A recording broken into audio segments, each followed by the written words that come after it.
Alrighty, got a little bit ahead of myself. Finally got one of these. Gonna be turning it into something for my catachans. I have a whole bunch of extra bits and body parts all over the place, so I'm gonna be replacing the lame Cadians that are inside and all that, so with catachans instead. So I'm not gonna be really needing them. Not much at all, actually. So let's see what we got in the box. We got the instructions, which I already started to, let's see, what did I put underneath there? I started the main assembly line of building it, so that's neat. For sprue,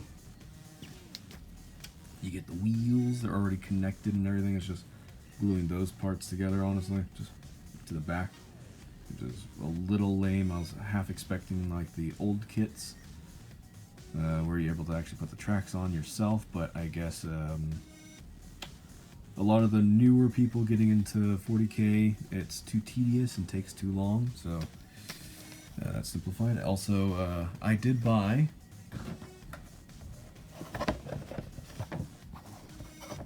an old Chimera box, so I could do a comparison to the boxes, because smaller, a lot smaller.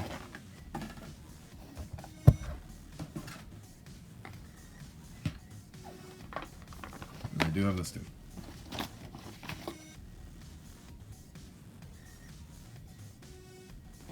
All the different panels and everything that needs to be put together before you even get to the chance to do that. But everyone knows what a Chimera is like. Everyone at least has one. The next panel you get for these guys, a whole bunch of little bodies. So you get a sitting guy here, another sitting guy, another sitting guy, and then one that goes in the back. And then you get the upper half torso of the guy in the front.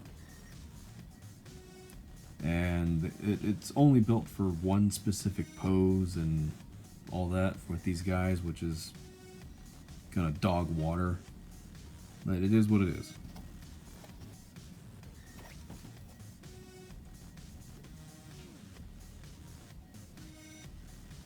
There you go. If you want to take a look at that, you can pause it. And then last but not least, the last sprue, which has an axe, wrench, shovel, gas canister, sandbag or something like that, some extra tactical bits, the stubber, metal wires, ammo can, auger sensor, one of these things right here. I don't remember what that is. Pliers for metal cutters, fire extinguisher, and an extra las gun, which I will not be using at all.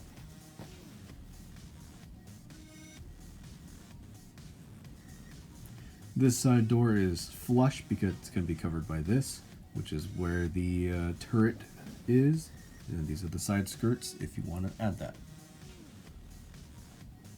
These two are genuinely optional. They go right on top of the tracks. Again, they are optional. I don't think I'm going to be taking them though. I do like the open track system. I'll be right back after I'm done putting the dang thing together. I'll show you some of the customizations that I did for the catachans, but not much is going to be done. So, I'll see you in a little bit after I start building this little bugger. Alrighty, so I got it. It's built, ready to go. Let me explain some of the stuff first with this.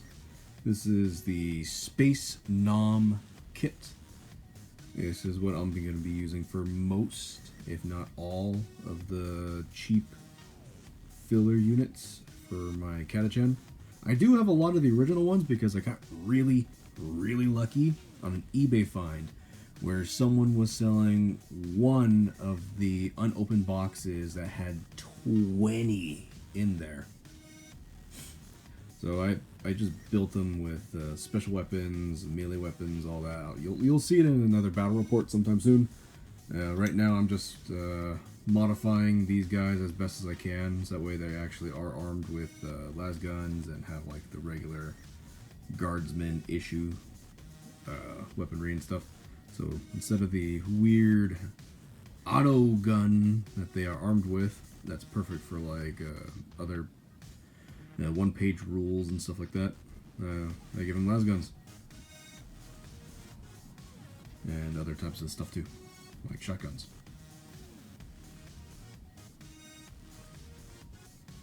A lot of little pouches on this guy or girl. So what I do with this is I use one of their torsos.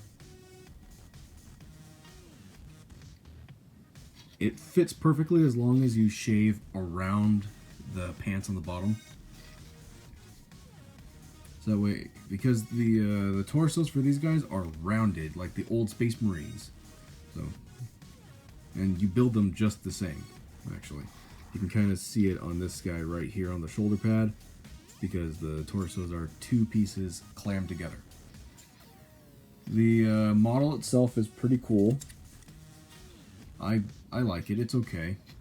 It reminds me of the Warlord Games stuff, just upscaled, and I really hate that the exhaust is down below, pointed straight down like that. That is just stupid. That is a really, really stupid design. Like, at any point, this is gonna go into the water. That's gonna get sucked up into the engine. It's just gonna die.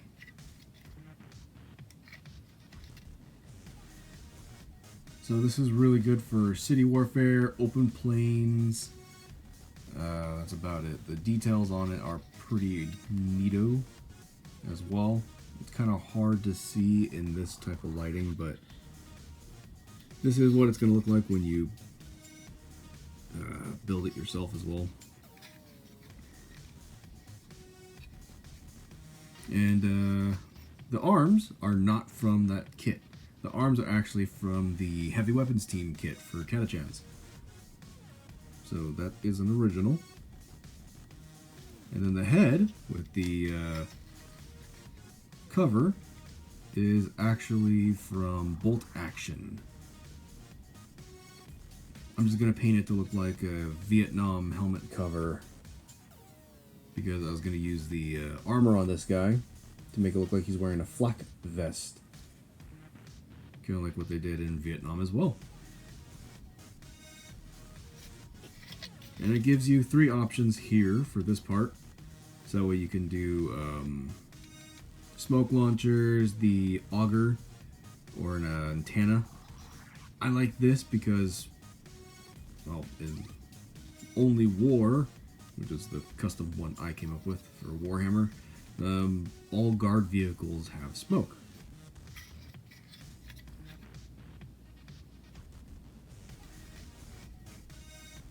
And now the main thing that I wanted to do with this in particular. Size comparison. So the Chimera and this, size-wise, literally like next to each other, same exact size. Like from front to back. Exactly the same. The only thing that makes it slightly different is length, or thickness, if you will. This is going to be a lot more easier to transport. I'm not going to lie, because this thing is just a chunky boy. Well, this one is not so chunky.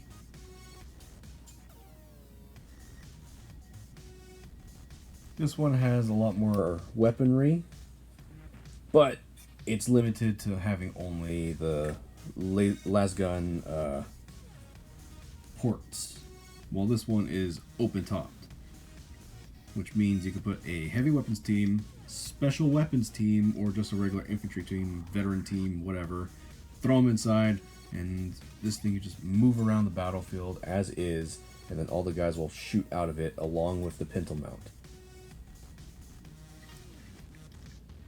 It does not come with another option.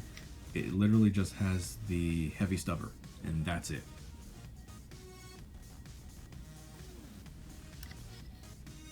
It did come with the side skirts if you wanted to do that option.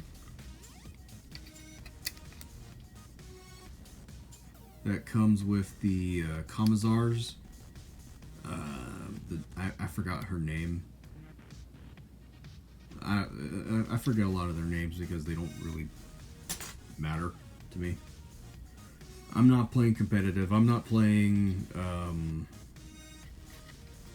well, just competitive in general because that's boring to me. Anyways, that is that. Oh wait, another one. Let's see if I can do this with one hand.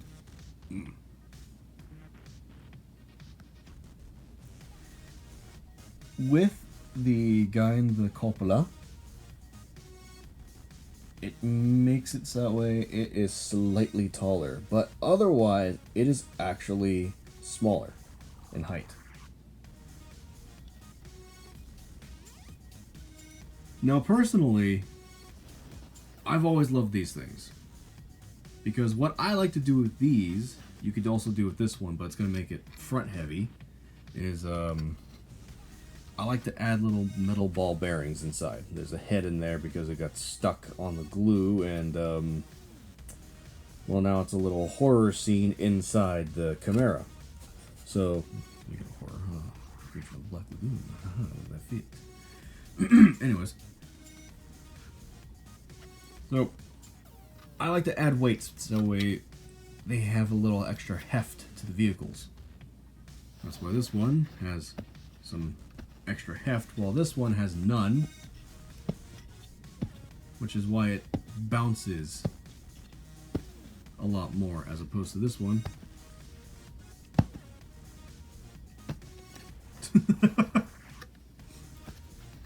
And it's not because of like some weird weight ratio or something like that. I just do it so that way when I move it across the battlefield, it has weight, it has heft, it has like when I pick it up and move it. Well, I like to do this with the Space Marine Rhinos because it's a lot more easier to pop open and close without it just flying off. I normally paint the insides as well. I'll show you in another video when I start talking about armies and stuff. But right now, this is just focusing on my review of this thing. I think it's okay. I like it. It's a faster version of this that's open-topped with less weapons. So it's missing the punch of the heavy bolter and the range of the multi-laser cannon. The only upside this has is, again, if you put a heavy weapons team, like 3 guys, or 3 units, so that's 2, 4, 6 guys in this, armed with whatever you want. You could do rocket launchers, that way you just mosey around, just shoot rockets all over the place, or maybe heavy bolters, las cannons, whatever. Maybe you want to do a mobile mortar team for some reason. I don't know you. But you can do it. Special weapons team where it's like a whole unit of guys with bolters just thrown inside, which you could actually fit them inside because that fits perfectly with the base size of a regular guardsman. As opposed to these, which I keep enclosed, so the best you could do is just put them on top so you remember who's inside. Sleepy boy. Historically, it's supposed to be a M1 M-track, or half-track, if you will. But it also seems like it's inspired by the German one because you could put the side tracks, and that it is...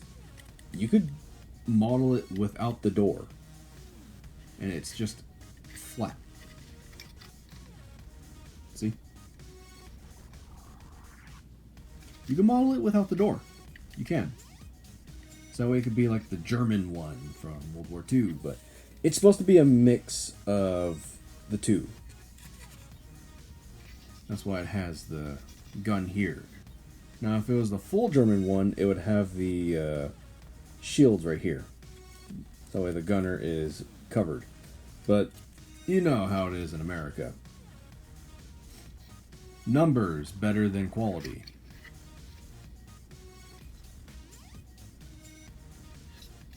So, if you want to have a little edge in the next battle, competitive, whatever, I do recommend getting 1 or 2, testing it out in a game just to see what you think about it. So you can have a mobile heavy weapons platform. Now, you could do the same with this. I don't know what the official points are going to be for both of them. But again, it just depends on what you want. This one is really, really good at speeding up the table and giving your men inside good cover. And in the older rules, it used to be amphibious, which means it didn't sink in the water. This one doesn't have that. So if you're doing a thematic thing where you're trying to do like a beach landing or something like that for some reason, maybe a swamp, in the sewers or something, and you need like something that can handle water, this thing, it'll float on the water because it has like air pockets and stuff in it. That's why it has these. So that way the water will go from the top down through those. That's what these are for. Some of the current marine vehicles that they have now that are amphibious, that are this in particular, kind of do have a few of those. I did not get the other vehicle, mostly because I only had enough money for these two, and I wanted another Chimera because I only have 2. I need 3 or 4. 4 is a good number. Besides that, I'm just happy to have one of these for now. I'll try it in a game at some point in time just to try it out, see how it works, if I like it or not, because the special weapon teams are pretty fun. I like to do a full shotgun team in one of these, throw it up the table, and then have the guys jump out, shoot, and just take a point or die trying. But with this one, I think I'll try to go with a whole team of like half flamers and then half plasma or melta. So that way it could be like the freaking destructive death team. Like if I do this with 6 flamers inside, that is stupidly deadly. And then I could just give the sergeant chainsword last pistol, because I don't know, probably won't survive. Anyways, that is that for my review on this. Stay tuned for another battle report at some point in time when I get this fully painted and ready to go. This is my Death Court of Krieg camouflage pattern that I have for all my vehicles, which is why it's a little rusty in some spot. You can't really see it that well with this camera. Oh, there you go. You get little bits of it here and there. But that's why I have like a little bit of rust and grime, because it's Krieg. That's why I have a spotlight on there too.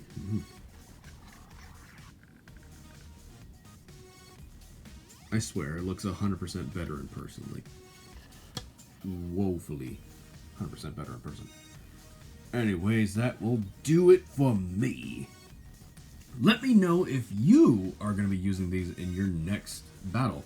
And how do you think you're going to use them? Are you going to do the heavy weapon strat, special weapon team, or are you going to do like a guardsman bomb where you have 10 guys in there? Krieg, to be specific, because I know some of normal Warhammer rules, don't get me wrong, I do look around here and there to see the difference between what I did, what I'm doing, and what they're doing. And just throw some Krieg in there, 10 guys, have them jump out, rush a point with the medics. That way when you lose a guy, you roll a specific amount of dice and see if you get those back. So that would be a really good, like, rush the point, drop off these guys, and then have this thing vamoose back. Just, alright, payload's dropped, goodbye. and then pick up another unit and then move it up the table. It's really mobile. It's mobile infantry. That's what this is really, really good for, and I think that's what they're trying to push with these in particular. Again, I like the way they stylized it to make it look more 40k-ish. You're going to see me use a lot more jungle patterns. I'm going to be doing some other stuff. You'll see it in the next battle report if I get around to actually posting one. And I do a lot of games testing out missions, especially missions. Having a couple trial runs for Chaos in particular. Being a little too overpowered, but I'm fine with Chaos being strong, because Chaos strong means everyone else has to fight for their life against them. Necrons are pretty strong up there too, but I nerfed them a little bit. Tyranids are horrifying to play against, but if you know what you're doing and you know what you're fighting against, then they're whatever. I'll talk about all this in another video when I go into a video explaining like why I'm doing only war as opposed to just playing regular Warhammer. And the reason behind it might shock you. It's money. It's literally just money. Like, I could spend $100 and something bucks for these two, no problem, whatever. I have the rules for them. Me and my friends play games with these rules. They don't change. Like, I don't have to worry about in the next 2 years that I'll need to buy a new Guardsman Codex.